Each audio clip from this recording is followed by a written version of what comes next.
Hi, I'm Marilene Isaacs Kauffman. Welcome to the Consciousness Connection if you're watching this in Indianapolis, and welcome to Let's Get Metaphysical if you're in the Tri-State Cincinnati area. We are we're living in a wonderful spiritual time. The last year there's been a great purging out in the earth plane.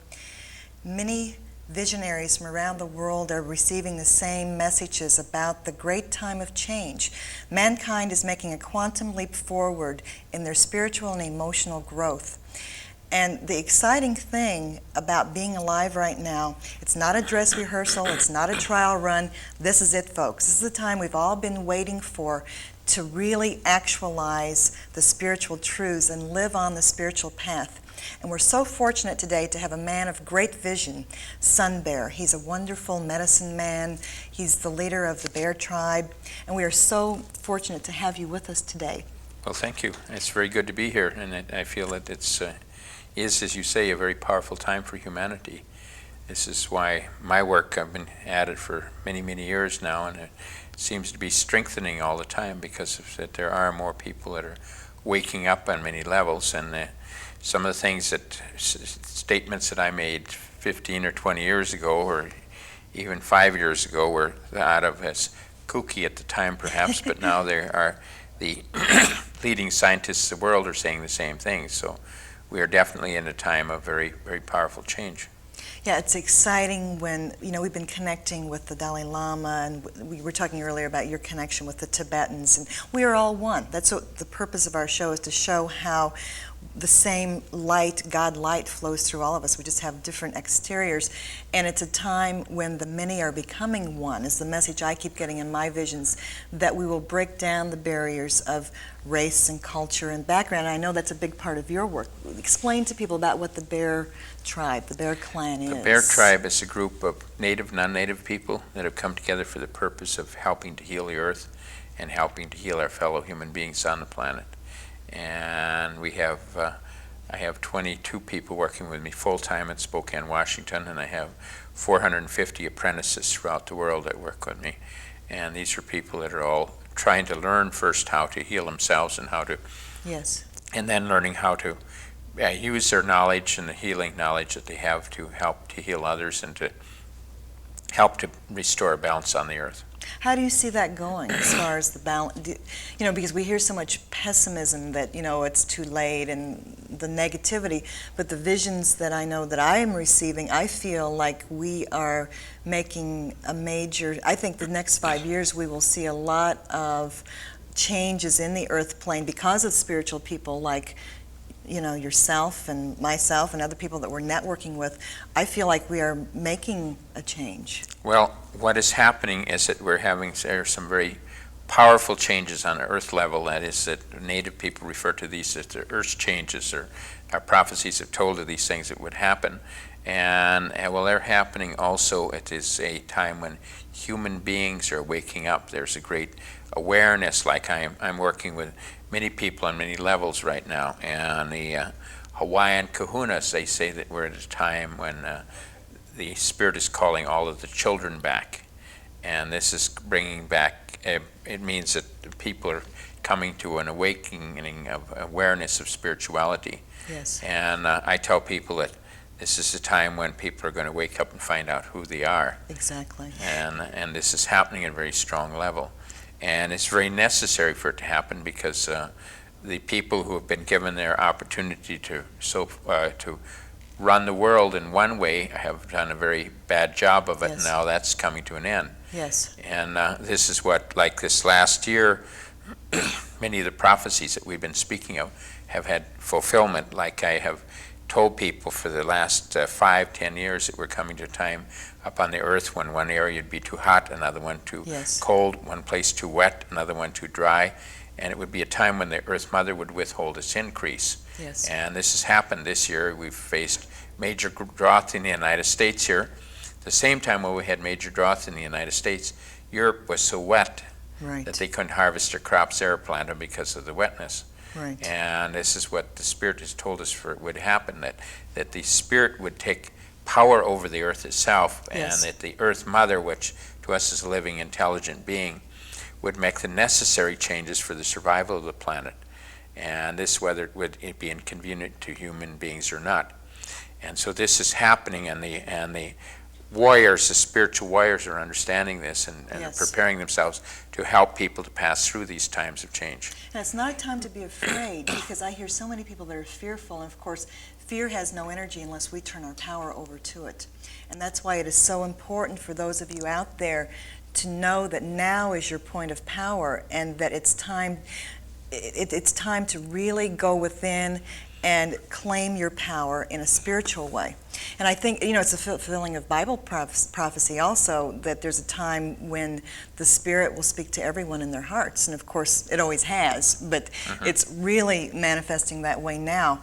I also think that the outward, people will say to me, well, God is really punishing us now. And God is not in the role of punishing us. What we're seeing manifesting in the earth plane is just the outward manifestation of the purging out. It's self meeting self. To me, that's what karma is. It's self meeting self.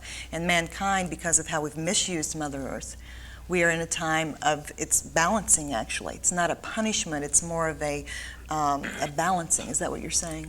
This is what Native people feel. We feel that we're in a time of recreation of the Earth Yes. Mother. And sometimes when the Earth decides to rearrange the real estate in a different form, humanity feel inconvenienced, and as a result of it, they get concerned about it, because they have ideas that they think would work forever. Yes. And now it's come around to where the planet says, well, in the long term, what you're doing is not going to be satisfactory Right. for either humanity or the rest of the creation up on the planet. So the Earth, the powerful beings that direct the energy here, are making the necessary changes. Like when we have a major earthquake and it changes things like what happened in 1973 over in the state of Montana. The earthquake hit there, and it knocked half of the side of a mountain down into a valley. And as a result of this, it blocked off a river, and the river became, instead of just the river, they now have what they call Earthquake Lake there. And in Hawaii, people there, they don't understand when the kahunas, which are the great spiritual teachers Yes. of Hawaii, tried to warn this one man. He bought a piece of land on the side of a mountain, and they told him that this land didn't belong to him, that he didn't have a right to buy it, because the land belonged to Pele, the goddess of fire. And he didn't listen, and he built a thing called Hawaiian Royal Gardens, a subdivision. And what happened was that the Pele spoke, the mountain erupted, and his subdivision now has, out of 24 houses, there's only 6 of them left. Yeah. If he'd listened to the kahunas, he would have found some other place to build. Right. But this is something that is part of the teaching. The same thing has happened in the country Bangladesh, which is a place where they have off the coast of India, and there they've moved into land that the Spirit said wasn't supposed to be used in a particular way, and they haven't made the necessary changes in their life.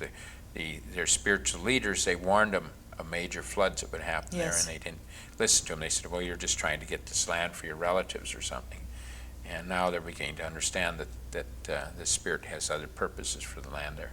And the Spirit is really moving. Truth resonates in people, and that's what I've been finding with my work, is that people are really resonating. Your whole body tells you about truth, and people are starting to be able to see truth from non-truth, reality from non-reality. Like you say, waking up from the dream, waking up from the sleep.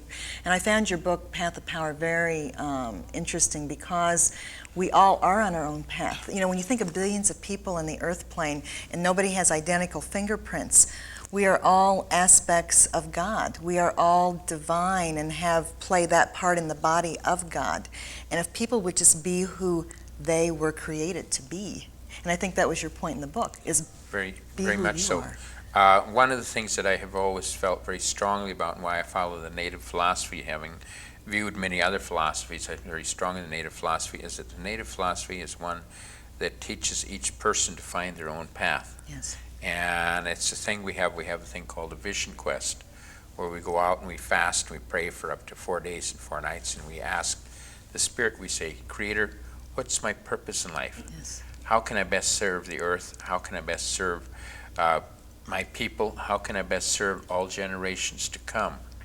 And it's in this manner that we try to bring to people an understanding that their lives have to be, they need to find a way of bringing their life into a path that is going in a direction. Like a lot of people, they never find their path. Right. They just exist. They go from their TV set to their job and back, and they never really find out what they're supposed to be doing. Right. But we feel that each person is put upon the earth to find their purpose. And when people start searching out that purpose, then powerful things start happening. When they Yes. start praying and asking the universe what their purpose should be, then it becomes very powerful. Yes. Because that's when also, like we believe that there are spirits on many different levels, and there are Yes. spirit helpers. You call them guardian spirits in other ways. Yes.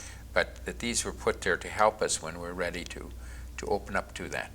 Right. As the Christians would say, we were not left comfortless. The Holy Spirit was given to guide us. And we're, especially I think in America, we're so taught, your happiness is if you find a husband or if you have $1 million. It's always outside of yourself, or how many TVs you have, and the real world, of course, is within. The real path to power is within. And the more you go within, you will find your answers. And I found one of the most interesting things in studying mystics of all religions and backgrounds and traditions is that mystics all have the same experiences, and it didn't matter what religious background or tradition they were in. Their experiences had a greater common denominator than what they were seeing in their own religion. And that's why, of course, many mystics have been killed as heretics through the years, because Yes. they go into the mystical states and they all see the same things, and they come back down and it's not what the dogma says. And that's why I've always found so wonderful about, I think, the native way is that it's not dogmatic. It's not about No. dogma, which is, to me, religion is second-hand experience. It's someone telling you how you're supposed to perceive Yeah. God. And the native philosophy has always been one of that each person found their own path, and Yes. all parts of your life fit into that path. You don't have Exactly. one part of you that you have to hide off in another thing, like in some societies you're spiritual and you have to, that's just one separate little box, and then the other Right. parts of your life go in some other place. And in the native way, all parts of your life, you can use your whole life force, your whole Yes. power to carry you forward in a sacred manner, as we say, and that's what we teach our people. That's what I teach in the book Path of Power Yes. and in my work, is empowerment, teaching people how to take their power. Because I feel that when people are empowered and they feel good about themselves and they're centered in and they know that they're doing what they're supposed to be doing in their life, then they are happy, they're effective, and then they're sending up good energy to the Creator. Right. They're saying, hey, I'm happy down here, Creator. I really found out what I'm supposed to be doing on the planet, Exactly. And that's very important. And this is something that, unfortunately, many of the other spiritual things have been to take power from people rather than give it Absolutely. to them. Right, it's to control. It's that Sunday mentality that you're only spiritual on Sunday Yeah. or whatever, and it really has to do with actualizing. That's the messages I keep getting in my visions, is that we are in the age of the actualization of the gifts of the Holy Spirit. That is a time, instead of idealizing what Buddha and Christ talked about, we can claim our own divinity and actually actualize the healing and the visions and all the gifts that we were given. It's so exciting when you live your life that way. Like you say, it's not something that people say, well, I meditate every day for a half hour. You can be in a constant state of meditation. You can be in what I call a living meditation. Tell us a little bit about the medicine wheel. I know a lot of people have questions Medicine about what wheel is that. to us is a very ancient form of knowledge. There were some 20,000 medicine wheels across the continental United States and Canada, and they were places where people would come together to share sacred teachings. Yes. And the difference of the medicine wheel over the other medicine wheel, earth astrology we call it, because it's a way of teaching people how to move along their life path. And the difference in the medicine wheel is that you are to go around the whole wheel in your lifetime and learn from each part of the wheel. There are lessons to be learned. And this is very important because most people, sometimes they lock in at one level Right. in life and they stay there. Well, in the native way, the medicine wheel, first it represents life itself. In the east represents the time of dawn, the time of spring. It represents also the time of your beginning, of your childhood. Right. And the south, and the spirit keeper of the east is Wabin, and the spirit guardian of an animal totem is the eagle. And in the south is it's the time of rapid growth, the time of summer, and it also represents the time of rapid growth in your lifetime, of your 20s and your 30s and 40s and hopefully 50s and 60s even, when you're still growing. And it's a time when you should be, it's a time that represents the time when you have very powerful experiences that push you through and shape your life. Like the coyote is the spirit keeper of the south, Shanadisi, and the coyote represents the trickster in the native teachings. And the trickster tricks you into learning whether you're ready to or not. We say that's the time when you fall in love with people that you need to learn lessons from. Yes. Might not last forever, but you learn the lesson, hopefully. Right. And in the west on the medicine wheel is the great grizzly bear. And that represents the time of fall, represents the time which you should have gotten your life together enough that you have something to harvest, so that you got either financially or otherwise that you got something to give back to the rest of humanity and to help with. Either from your financial or wisdom or whatever it might be, you got gifts to give back. And the native people are very strong in that, in the giveaway and giving things back. Yes. And so that's a very powerful time. And then in the north is represented in the north is the great a great white buffalo. Wabus is the spirit keeper of the north, and the great white buffalo is the one that is represented there as represents the creator power. It also represents the time in our life when we have snow on our heads. Yes. And the time when we should have gotten enough common sense that we know how to deal with life in a good way, so we can be wise counselors for the rest of humanity. And so that's one whirl around the medicine wheel. And then the other things of it is that each totem on the medicine wheel, representing the time of your birth, represents something that is some beginning for you. Right. They're all archetypical images, as Very Jung many, or other people would say. Yeah. It's all this archetypical, the 12 rays. Yeah. Right. I have a book out, The Medicine Wheel Earth Astrology, through Prentice Hall also. Great. And it's a it's a beginning teaching, and people have to go through that first. The medicine wheel is a very deep thing, because ultimately, when humanity reaches the level of consciousness that they should, then they can sit in a circle around there, people can sit in a circle around there, and the medicine wheel becomes a power base for transmitting and receiving energy from the universe. That's what we used them for in ancient times. Absolutely. And there were places where the medicine people would come and they'd empty up their medicine bags and share with them there. We just recently had a medicine wheel gathering here in the Cincinnati area, and we try to honor it every so often with that, because we feel it's a strong area for spiritual growth. Absolutely. And we bring in many powerful teachers at that time to share knowledge. Yeah, we're anxious for you to get to Serpent Mound, and all of us that gathered there at the Harmonic Convergence, and people come over from Indianapolis and all over. It's a major, it's very exciting to see how Spirit is moving here in the heartland. Here in the heartland, we are coming alive spiritually and networking with other people, and all the people that we seem to connect with. It's like a remembering. It's not even, it's like meeting new old people. It's like the soul remembers the connections. And we sit down and we'll even draw symbols, and we'll look at other people's drawings, and it's the same symbols and the same dreams and all the synchronicity. And it's such a, it makes you, that's when Spirit verifies those things, and it makes your heart feel really glad. Mm-hmm. And the other thing I wanted to ask you about is what do you see like in the immediate future? What do you think the next few months are going to bring? Have you gotten any? For some reason, I feel like you have been getting some things that you need to share with everyone about the next few months. And the next number of years, you're going to see more continuing powerful earth changes. As a result of it, people are going to have to learn how to pray again to survive. They're going to have to learn to come back into harmony. This year it was interesting, because some people begin to take us seriously, begin to take Native people seriously.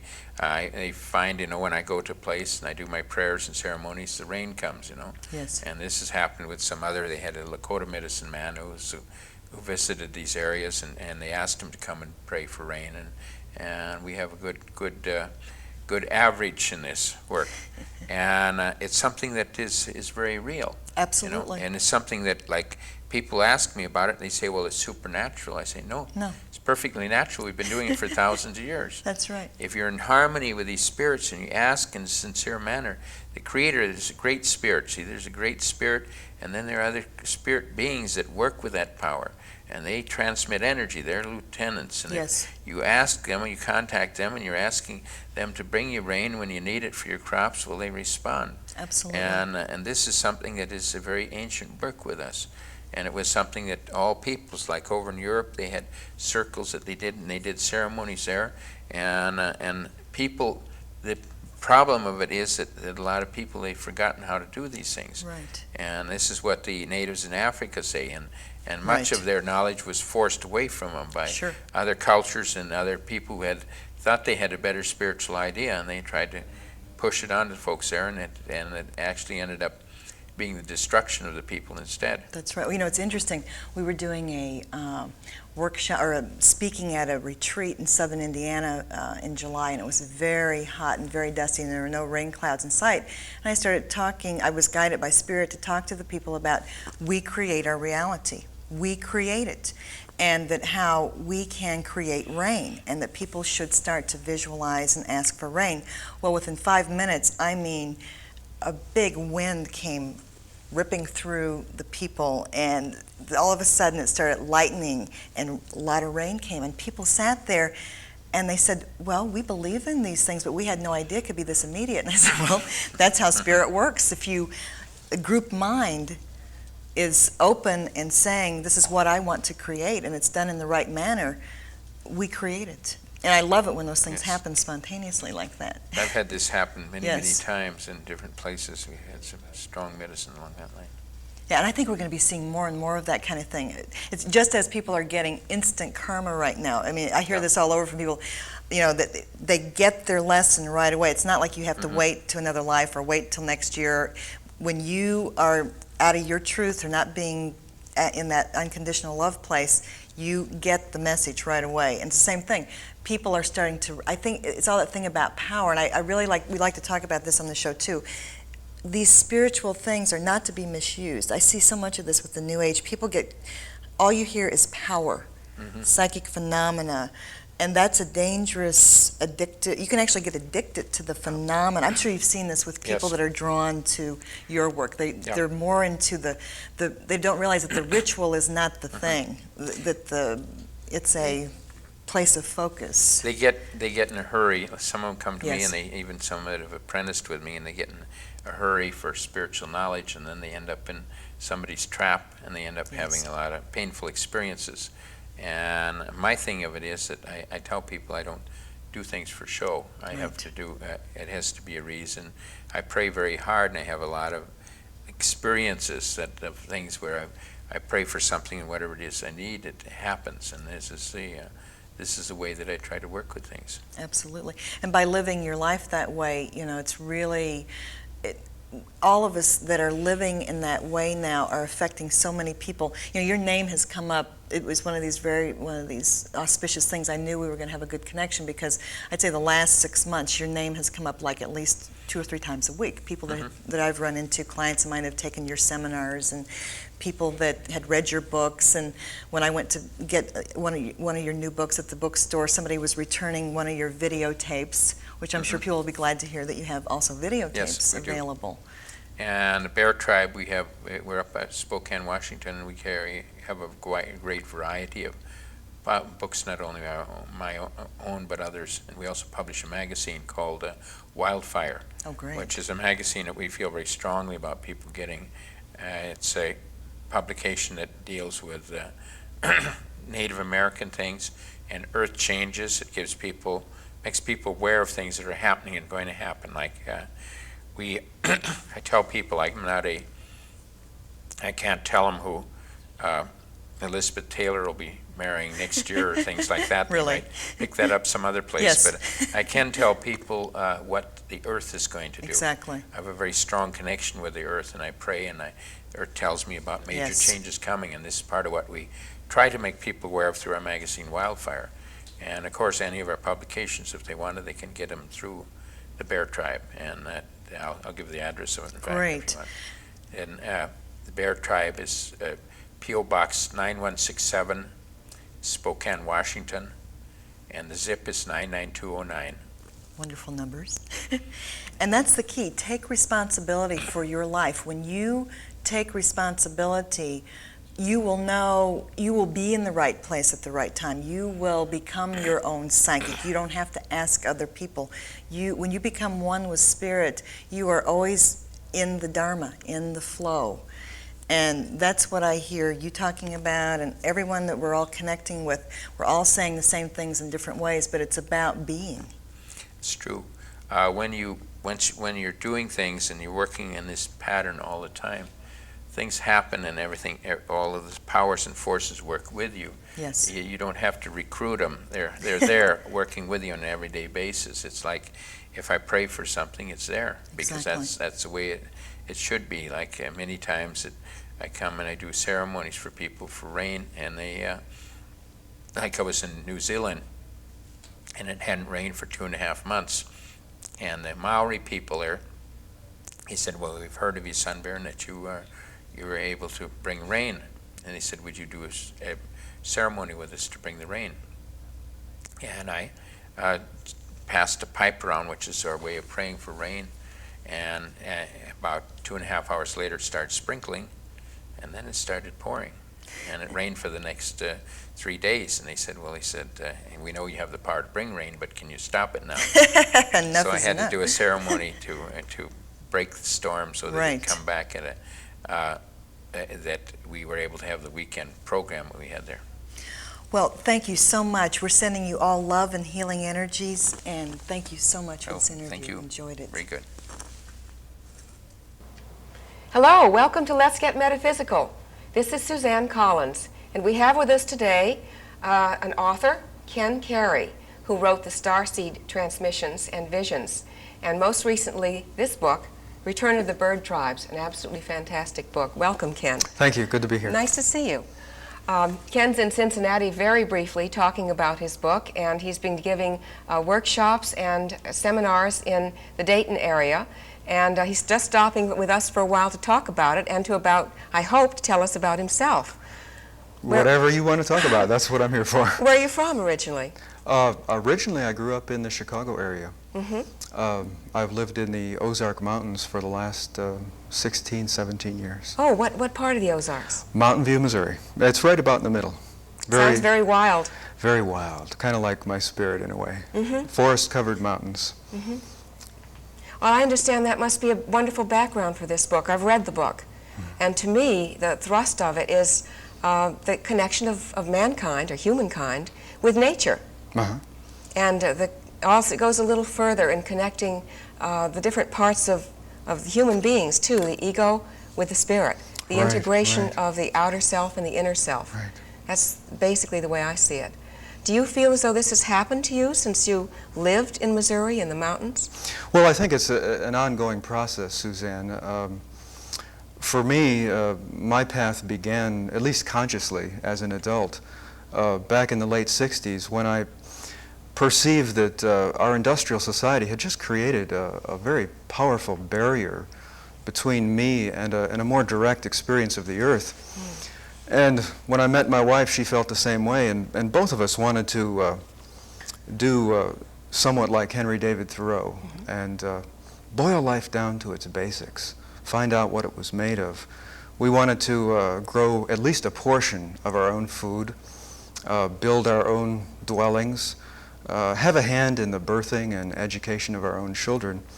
So we moved to a very remote farm in the forest of southern Missouri and began to do those things. And I attribute that period to a heightening of my sensitivity that led to the Starseed Transmissions and my new book, Return of the Bird Tribes.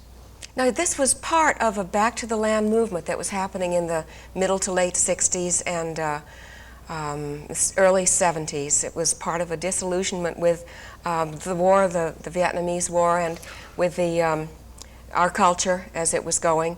and a necessity to get back again to the roots of our ancestors. And entering into this also was an understanding of the wisdom of the Native American people, and the fact that they had managed to do that without all of our barriers that we put between ourselves and our environment and our climate. Is this something that I've seen it, the influence in the book. Have you integrated that into your lifestyle? To some extent, yes, and I think there's a lot more to go. I don't know about you, but I know when I was a child going to school, nobody taught me that the United States Constitution had been modeled after the Iroquois Confederacy. And yet it turns out that about 1,000 years ago, the Iroquois had a system of government divided into 3 bodies with checks and balances between them. Women had the vote. They guaranteed freedom of religion, freedom of speech, freedom of expression to all their people. And apparently when Jefferson and Franklin were putting together the framework for the U.S. Constitution, they borrowed heavily from the Iroquois. My sense is that Native American thought, Native American consciousness has influenced far more of what has transpired here in North America during these last 500 years than most people realize. Were those founders of our country in touch with the Indians directly? Yeah. I think they must have been. They were in direct communication with Iroquois leaders, yeah. The Iroquois Confederacy. You might say they were the founders of democracy then. They were. Democracy influence. was practiced in North America as much as 1,000 years ago. That's absolutely astonishing for the history books. I know. hope they I don't can know why they rewrite didn't. them. I don't know why that wasn't part of the curriculum when I was in school. But I found myself channeling, and I use that word with some reservations, a 4-chapter account in Return of the Bird Tribes of the founding of the Iroquois Confederacy, and was amazed to realize just how much the Native American consciousness had already influenced our entire system of government here. That's the part that is the story in the book where the I figure encounters Hiawatha, who is who becomes an enlightened being through the influence of the I who is writing the book. Right. I get the feeling from the book that the I is a part of you, or is it all of you, or who is the I? It's a part of me, but it is also a part of anyone who is willing to take themselves lightly enough to tune into a larger field of awareness. My sense is that channeling isn't a rare gift given to a few privileged people, but it's a fundamental human birthright. And anyone who is willing to take the personal, that is the ego or the body-associated sense of self, lightly, can, you might say, flow into the universal, the ground of being from which we've all come. And there is contained a detailed record of all knowledge, human and otherwise. It's a vast and largely untapped reservoir of information that I just scratched the surface in Return of the Bird Tribes in beginning to articulate a portion of it. But my feeling is that to acknowledge the contributions that Native Americans have made to our present society here in North America is only the first step in bringing some of that consciousness into our day-to-day lives, into our policy, into our decision-making. In some respects, I think that as a nation, the United States is sort of denying a part of itself, repressing a part of itself, as long as it does not welcome that Aboriginal, Native, and in some ways eternal awareness back into what we are as a people. I feel it has a tremendous amount to contribute to us today. That's true. As we become more comfort-oriented, we leave our primitiveness behind. When I was 10 years old, I used to visit my great-grandmother's house. It had an outhouse. Yeah. It had a well. As children, we loved this as a change from our winter living, and yet my great-grandmother lived there with only the heat from her old steel or iron stove. And I know she had to, there were days when she probably went to bed at night in her clothes because it was so darn cold. We're talking about the state of Maine. Yeah. And you must have, if you were starting with a fairly primitive setup in Missouri, you must have experienced this too. Oh, yeah. feeling of dealing with the environment right around you as the primitive people had to Yeah, do. you don't grow 80% of your own food. Walk 20 yards under the starlit sky to an outhouse if you need to use the bathroom at night without experiencing dimensions of the natural world that you just don't notice when you're in an urban environment. I found myself during this cycle of my life beginning to notice dimensions of the plant world, dimensions of the animal world, the vegetable kingdom that had been there right along, but that I had never noticed before, so long as my thoughts and ideas had been so much conditioned by media and by the culture in which I was brought up.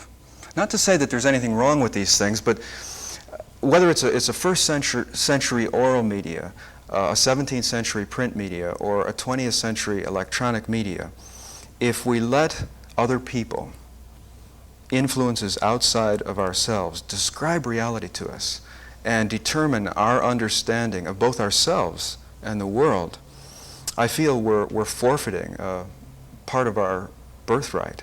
Could you give me an example of ways in which you have been told this is reality, and you have found when you were gardening or working around your place that that was not true for you or not true for anyone? Well, I'll never forget one moonlit evening.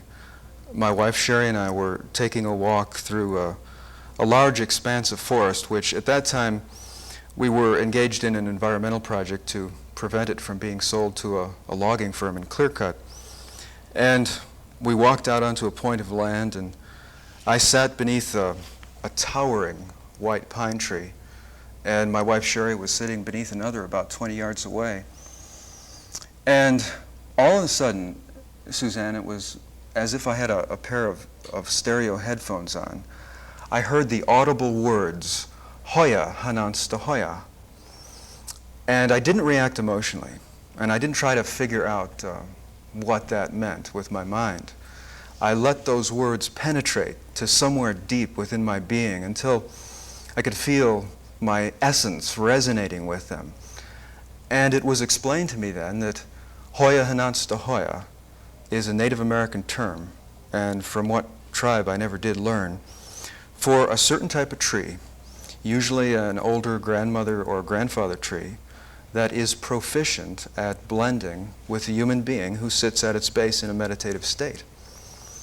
And as I allowed this to happen, it was almost as if the branches and the needles and the cones of the tree became extensions of my own nervous system. And I could feel the forest-covered mountains around me almost like they were my own skin.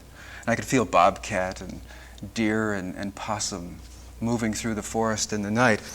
And I think this was one of the first indications that I had that I was much more than what Gene Houston calls a skin-encapsulated ego. I think the basic fundamental fallacy in people's understanding of themselves is this whole idea that we are separate, isolated entities, cut off from nature, cut off from each other, cut off from the Great Spirit.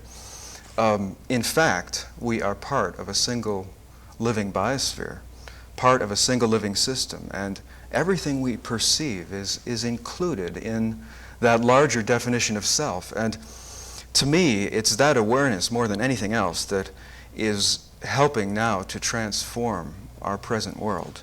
Because when you look at another human being and recognize yourself there, in a different costume, in a different guise, you're going to relate to that person a little differently than if you see them as fundamentally separate from who you are. So when you saw yourself or felt yourself as part of nature, did you begin to see yourself as, or feel yourself as part of other people too? Did this barrier begin to dissolve for you? Well, I still have my human individuality, and I think that's an important part of our equipment here on Earth, but my sense is that in a healthy state, we experience our uniqueness, our individuality, kind of like the leaves on a tree experience their individuality.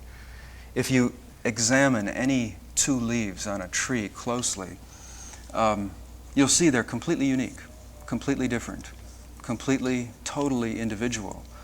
But a healthy leaf knows that it has that stem that connects it to the larger trunk. And I think basically that's what I had forgotten in my own life, and what many people are beginning to realize again today in their own terms and their own language, that we are connected. We're all part of a single planet, of a single creative expression here. And when you lose that idea of being fundamentally separate from your environment, you naturally relate to the environment differently. I like your analogy of the leaf and the stem. I've heard the analogy before of we're all drops in a common ocean. I've liked that one too. It makes me feel separate but still a part of my environment and a part of the other drops also. My hunch is that that experience you had in the woods with the pine tree probably wouldn't happen in an office underneath fluorescent lights. I have feelings too that in the woods or in closeness with nature, or even with my hands on the earth or working in my garden, that that are very different from those that I have when I'm surrounded by machines. Yeah. So for someone who's looking at this film, would you suggest that they get into the woods? What could they do to have this, to lessen this barrier between themselves and nature, to begin to make that connection with all of life and with other people? I think it's which is light, important to emphasize that though my own path has been a path of living in a very remote rural setting, that's just my path. You can experience this awareness in the city. You can experience it anywhere.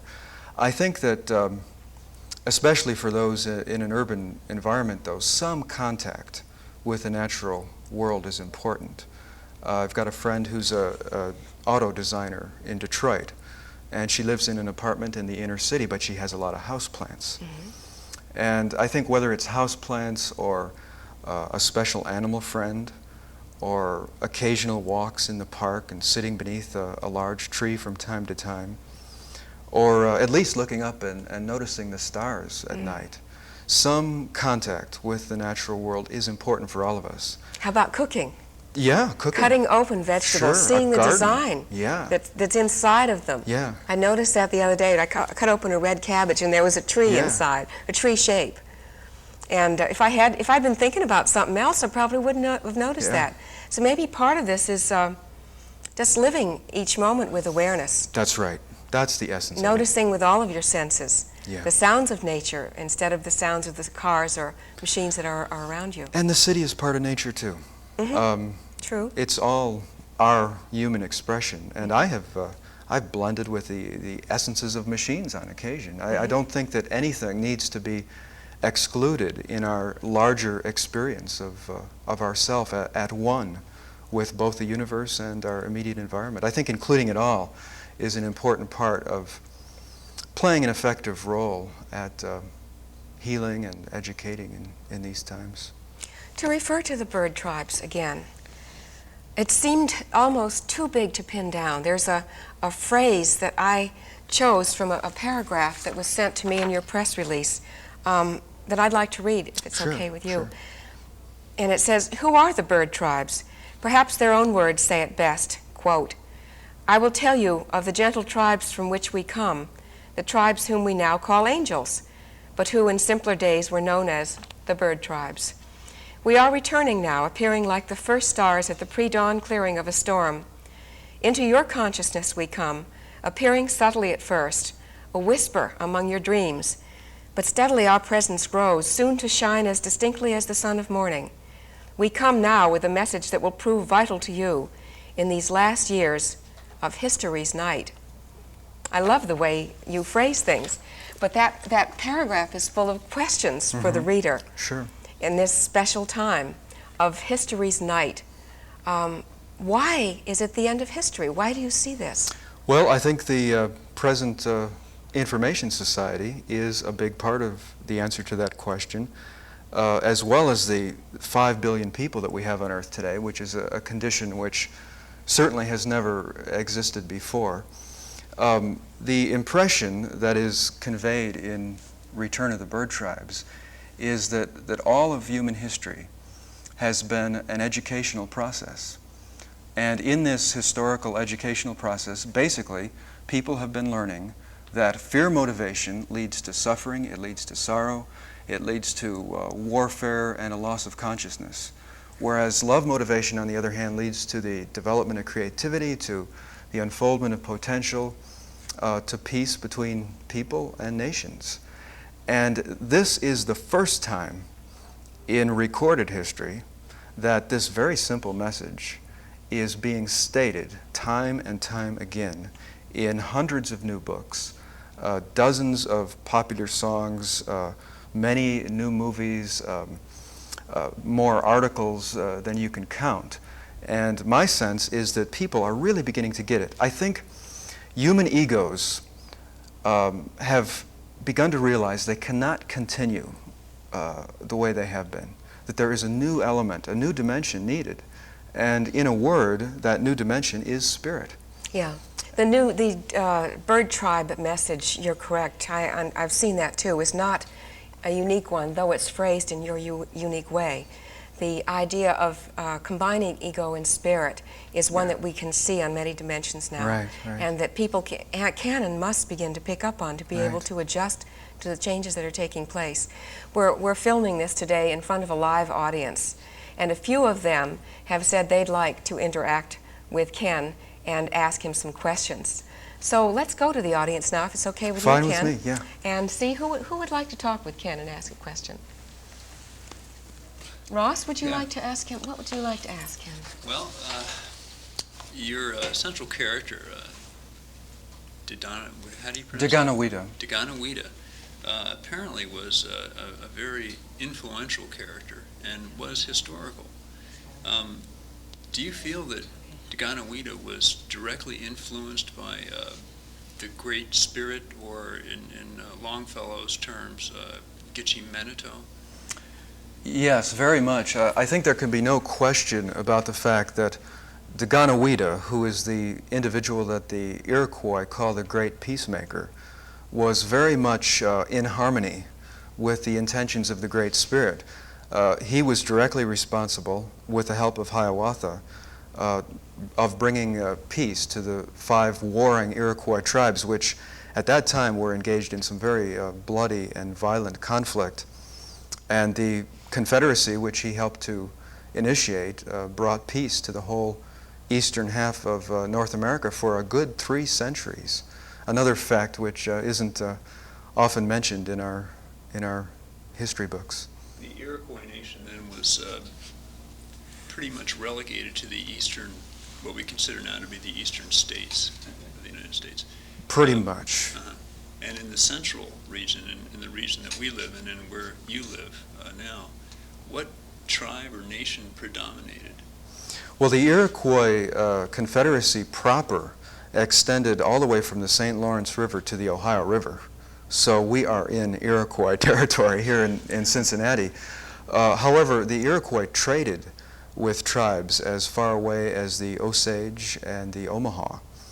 So through their influence, there was peace in a region considerably larger than that Iroquois territory in specific. So through the work of one individual or a group of individuals, a peace lasting for several centuries was actually instigated.